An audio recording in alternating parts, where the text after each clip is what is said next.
Large and small steps over time. That's the story of women in our military. But sometimes the journey seemed to stand still or roll backwards, especially after World War II. Most military women returned to their roles as wives and mothers, repeating history as personnel needs evaporated. In the years ahead, our armed forces would continue to watch Europe and the onset of a new type of threat, a period known as the Cold War. Although nurses had already achieved it, in 1948 all military women would finally be given permanent status in our armed forces. So they passed the Integration Act so that they could have a basis for mobilizing women again. That's what it was all about.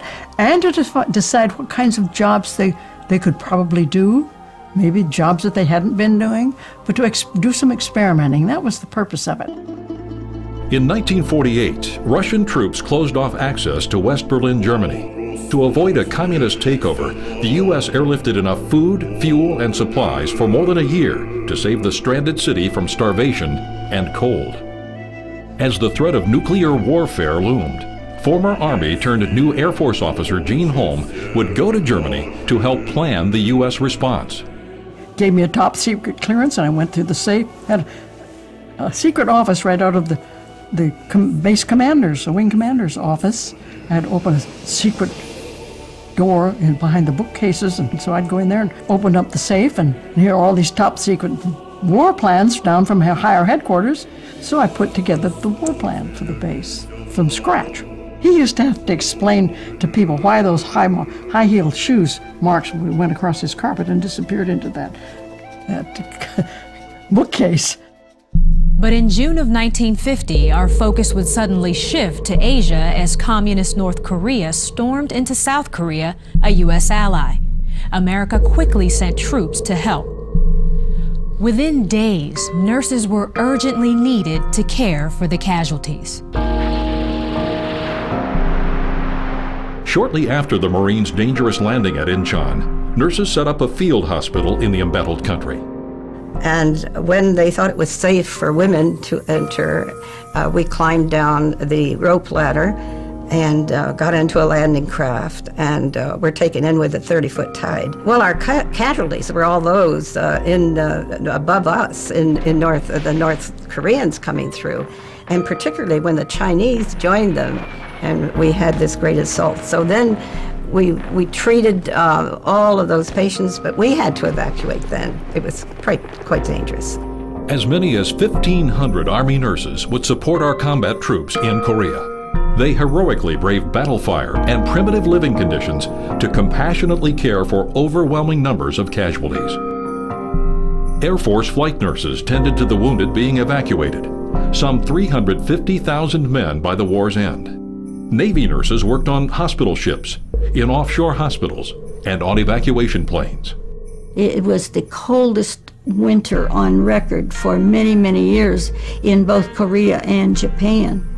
These fellows did not have the gear for cold weather fighting, and they suffered just tremendously because of the cold. And we would have a whole aircraft full of nothing but frostbite injury. Everything from amputations to severely frostbitten fingers and toes. The only American military women allowed in-country were nurses. Military leaders simply did not want non-nurse women in the Korean combat zone. WAC, however, would work in commands and hospitals in the Far East, and again, women Marines would take over positions that freed men to fight.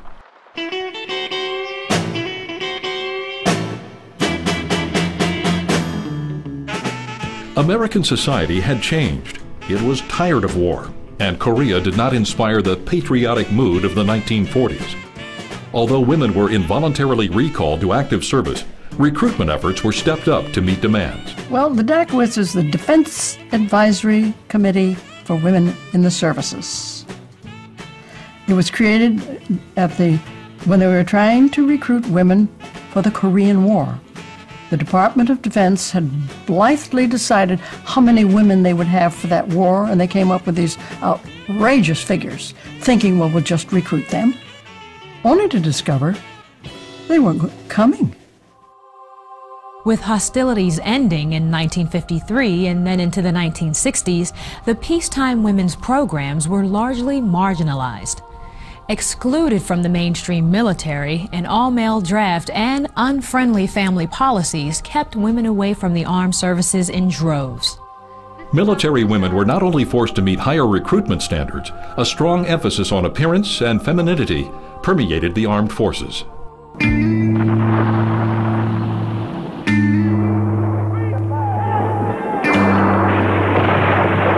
By the mid-1960s, America was deeply engaged in yet another war against communists in Eastern Asia, this time in Vietnam. March 17th. Again, men were drafted to serve, and again, as casualties mounted, thousands of nurses were desperately needed. Our commanding officer gave us 96 hours to get this old, ramshackle Vietnamese apartment organized and ready for use for a full facility naval hospital. She watched chaos erupt in the streets as South Vietnamese President Diem was assassinated. I heard the crack of an AK-47 makes a very specific sound. Next thing I know, a bullet or something hit the balcony just below my chest and ricocheted up to the ceiling over the overhead and fell to our feet. Well, I'll tell you, the chief and I, we got inside and we found ourselves under a desk until we could figure it out. I felt lucky. I mean, 3 more inches. Some 6,000 Army, Navy, and Air Force nurses served in Southeast Asia, working endless days in hospitals, aboard ships, and in planes evacuating the wounded. Those in the field would prove their mettle, braving enemy fire on hospitals and the gruesome aftermath of war. This was not what my operating room course had prepared me for. That was strictly stateside. I think initially it was a feeling of being totally unprepared, overwhelmed, scared, because every time I heard something I thought we were going to die next. And that slips away and you just simply, almost like automaton, you just simply respond. And afterward, it's when you stand there to take a shower that it dawns on you that you can't get the blood off your hands. And it's like that for months because it's also on your soul. And it changes you. This is Rebel 6, request dust off, request dust off. The medical team's devotion to the care of their wounded brothers, along with advanced evacuation techniques, would save countless lives. Now, what caused this? And I think the primary reason was the rapid evacuation of patients by helicopter. Secondly, we had all the blood we needed, all sorts of antibiotics. We had the equipment that we needed. A big difference between Korea and World War II. And, well, there were so many advancements in medicine and surgery. My idea of the unsung heroes in Vietnam was the nurses, the medics, the doctors. They seen the blood and guts every single day of their lives. They're the unsung heroes in our era, our war. If it wasn't for them, I wouldn't be, sitting here today. Although many officers and enlisted women wanted to serve, they were largely excluded. Mounting casualties and piles of paperwork, however, would eventually bring some 1,500 Army, Air Force, and Marine women into Vietnam to help. They had civilians, they had WACs, they had Red Cross, they had nurses. No WAF. Why not? So my boss said, get over there and find out what the real problem is. I go over there and find it was a colonel's problem. Well, I came back and got that changed. I wanted to go. As a career military officer, I felt that this was a war during my period of time, and it would be wrong for me not to be involved in it. So I very definitely wanted to go. A recruitment ceiling on servicewomen was lifted in 1967, and the Air Force would focus on retaining those who signed up. we had a treadmill. The enlisted women were coming in and leaving as fast as they were being recruited because we would let them out at the drop of a hat. You can't have policies that do that. That's a treadmill.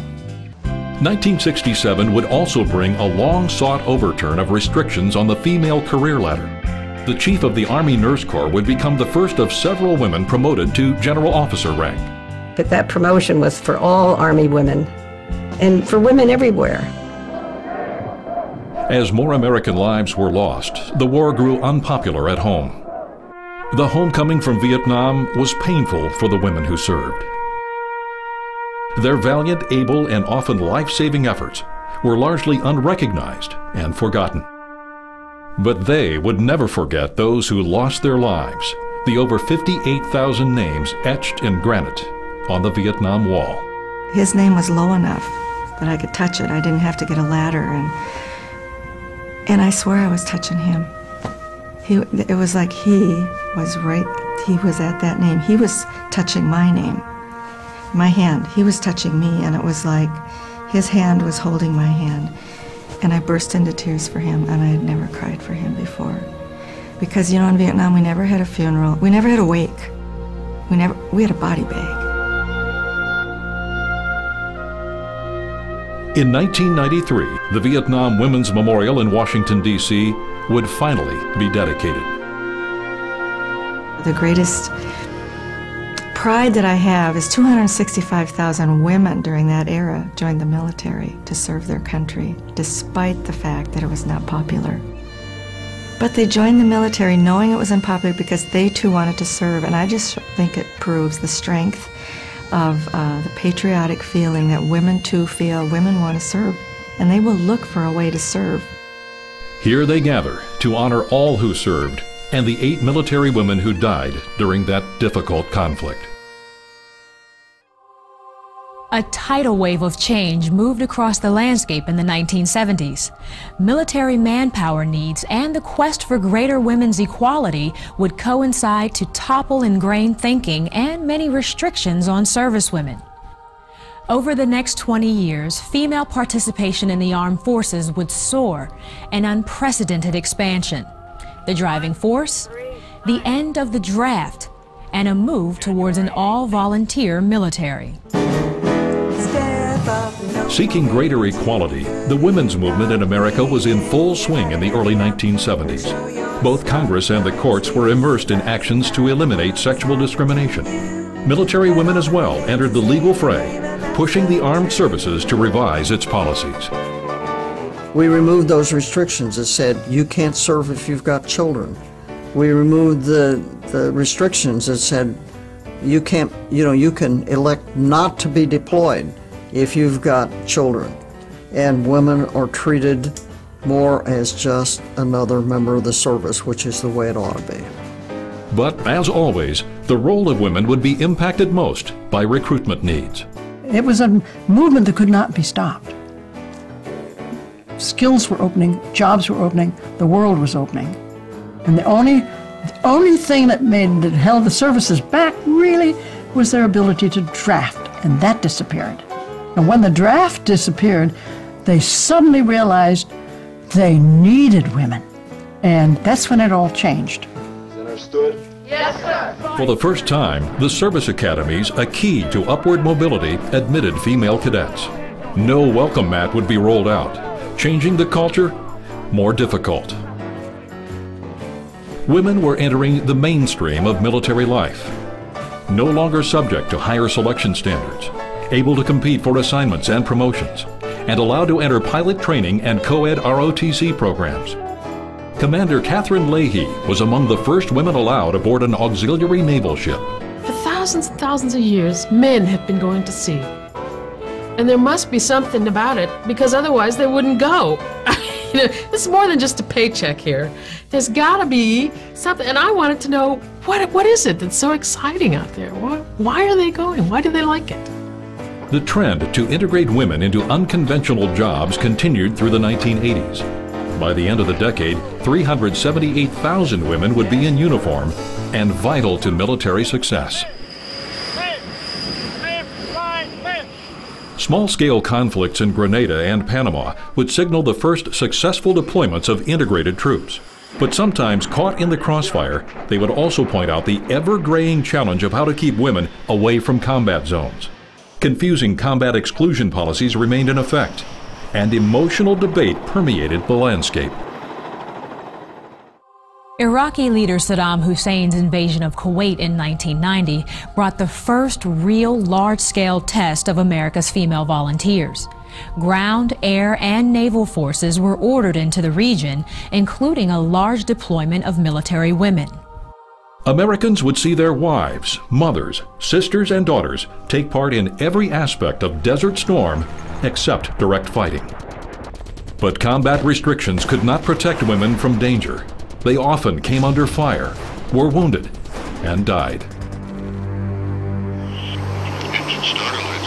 While on a rescue mission, Army flight surgeon Dr. Rhonda Cornum was one of 3 survivors captured after Iraqis shot down her Black Hawk helicopter. I couldn't turn over either, and my arms weren't working at all, so I said, oh, well, this is really bad.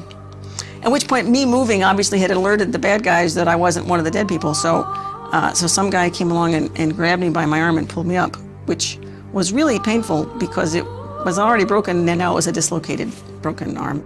I was so grateful to not be dead that I don't think I was really scared because I did remember my last coherent thought had been, I'm going to die right here. For 7 days, unflinching mental courage enabled her to weather multiple painful injuries, abuse by her captors, and thoughts of a teenage daughter back home. When you're a prisoner of war, the only real thing you have left is in terms of freedoms, is freedom of what to decide, what to feel, what to think. And so you might as well take advantage of those. And so think things that are useful and helpful to you and don't focus on things that are not. Coming back, I will have to say what I have learned is the waiting thing is way worse on the families than it is on the person. When I got back to the States, see my kid. Because, you know, you can put off worrying about it for a long time. But, see my kid?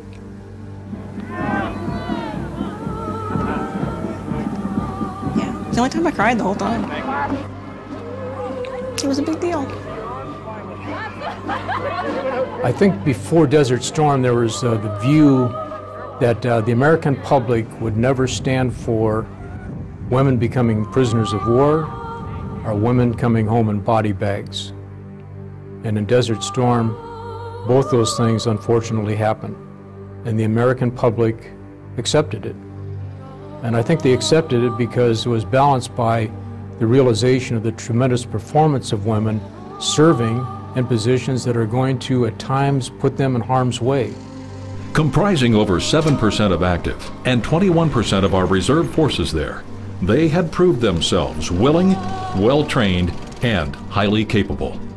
Their performance would cement an essential role in our all-volunteer forces and also change minds about what roles women could play in our military. An assistant division commander would later argue passionately in favor of allowing women on ships and piloting aircraft involved in combat missions.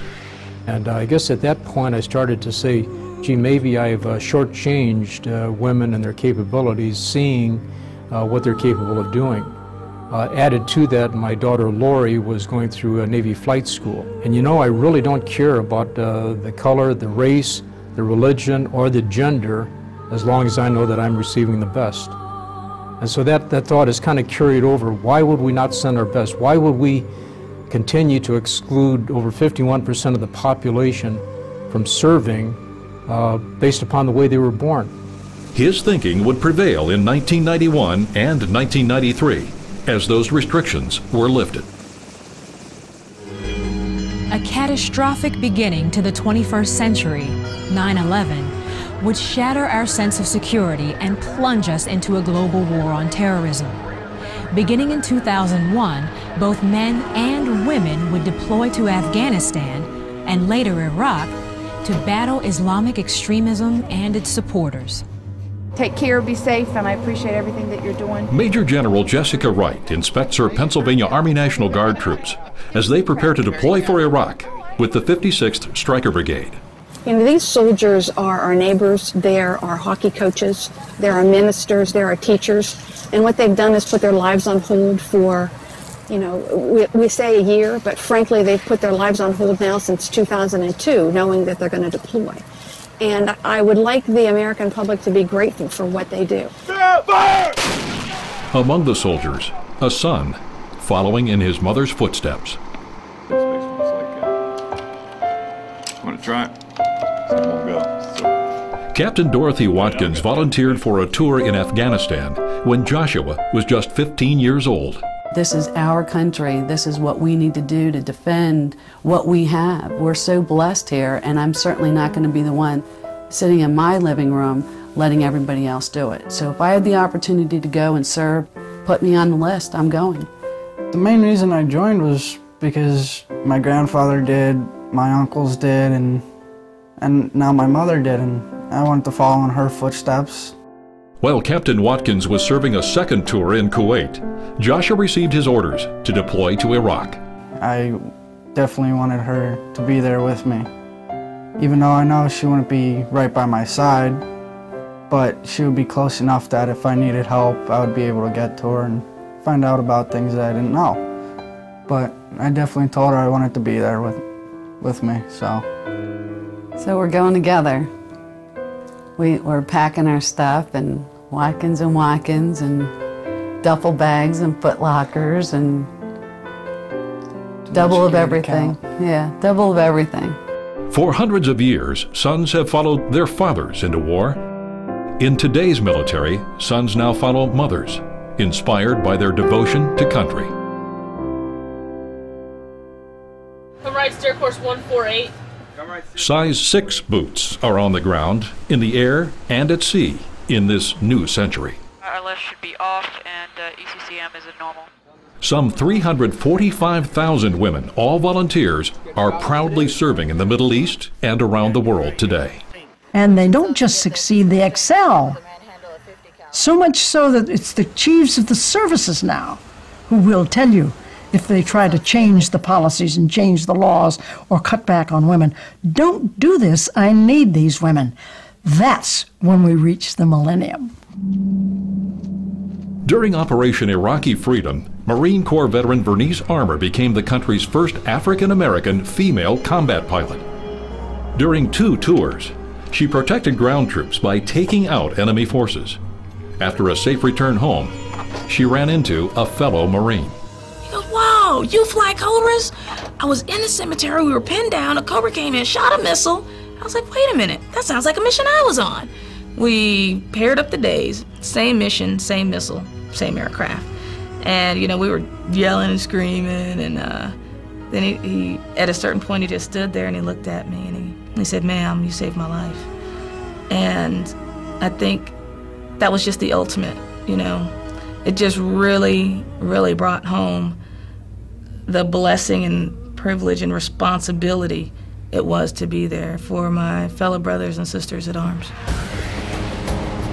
Although female troops are still excluded from direct combat roles, enemy fire can erupt anywhere, at any time, in this most unconventional war. Me and my squad leader, Staff Sergeant 9, actually fought our way down the trench line, the whole time being shot at with the insurgents using AK-47s.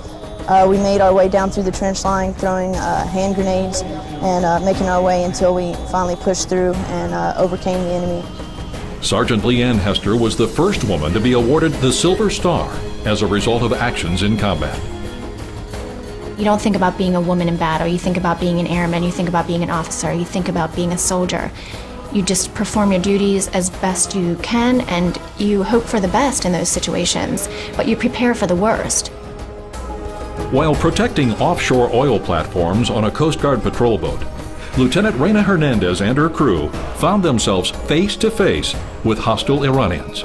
So as tension built with Iran, they would start making more aggressive moves and to kind of see, you know, how are they going to respond? What are they going to do? What can we get away with?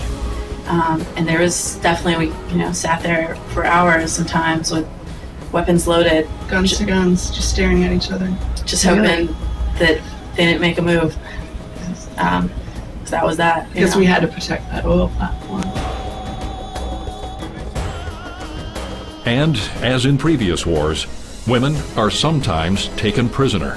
So your folks are there you go. They're going to be so glad to see you. Jessica. Special Operations Forces rescued Army Private First Class Jessica Lynch, captured after her convoy was ambushed. Okay? It's about an hour and 15-minute flight time. Today, there is no sharp distinction between men and women. Both are leaders. Both are known as just soldiers, sailors, airmen, and Marines. It's not about me. It's not about me being a woman. It's not about me being white. It's about me being a member of a team who is fulfilling a mission. And therefore, everything else, it doesn't matter. Gender doesn't matter. Race doesn't matter. Physical ability doesn't matter in some cases, as long as you're able to fulfill a mission. Freedom is not free. It never has been. And not that I think everyone should learn how to be a warrior or a fighter, but just that common bond, that allegiance, that patriotism, that servant leader mentality of what can I do for you?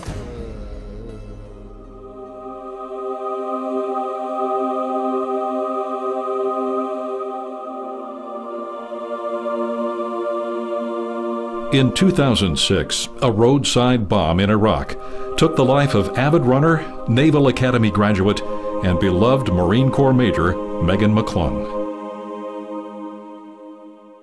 This too is part of the story, a willingness to make the ultimate sacrifice. Megan was doing the work she wanted to do, needed to do, and knew needed to be done. Her running ability, her athleticism, was a metaphor for everything in her life. She took it to the wall. She ran hard to the finish line and was always a winner. Major Megan McClung and others died serving a cause they believed in, but forever live in the hearts of a grateful nation. At the ceremonial gateway to Arlington National Cemetery, a memorial stands tall against the most hallowed resting place of military veterans. The Women's Memorial is a testament to a legacy of bravery, courage, honor, and patriotism.